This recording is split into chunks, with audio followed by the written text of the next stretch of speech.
రాజధాని ప్రాంతంలో చేపట్టాల్సిన పనుల కోసం 64,000 కోట్ల విలువైన టెండర్లు పిలిచినట్లు మంత్రి నారాయణ తెలిపారు. వచ్చే నెల 2న ప్రధాని పర్యటన నేపథ్యంలో భద్రతా ఏర్పాట్లను ఆయన అధికారులతో చర్చించారు. రాజధాని పనులు ప్రధాని చేతుల మీదుగా రీలాంచ్ చేయనున్నట్లు తెలిపారు.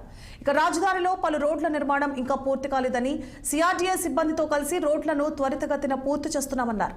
ప్రధాని పర్యటన దృష్ట్యా పటిష్ట చర్యలు తీసుకోవాలని మంత్రి నారాయణ ఆదేశించారు.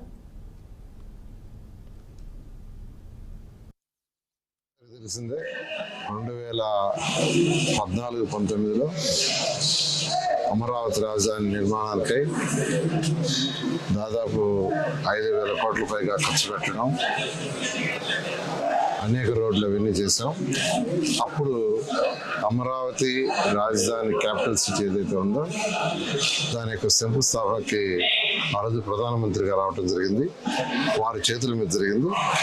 అయితే గత ప్రభుత్వం రాజధానికి సంబంధించి 3 ముక్కలు ఆటాడి ఎక్కడా రాజధాని లేకుండా నిర్విరామం చేయటం, అంతేకాని ఈ ప్రాంతాన్ని అంతా ఒక అడవిలాగా చేసేసింది.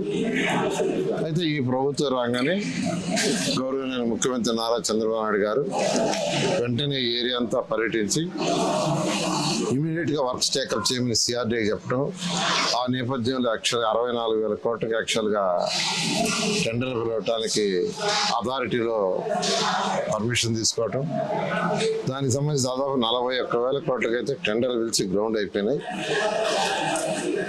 అయితే ఈ నేపథ్యంలో ఈ యొక్క వర్క్స్ ని మళ్ళా ప్రధానమంత్రి చేతుల మీదే పునఃప్రారంభించాలని ముఖ్యమంత్రి గారు నిర్ణయించి వారిని ఇన్వైట్ చేశారు.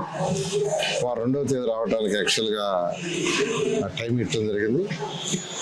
వారు 3 ఎయిర్పోర్ట్కి వచ్చి అక్కడి నుంచి ఇక్కడికి అమరావతి క్యాపిటల్ సిటీస్కి వచ్చి 1.1 కిలోమీటర్ పోలవరం ప్రాజెక్టు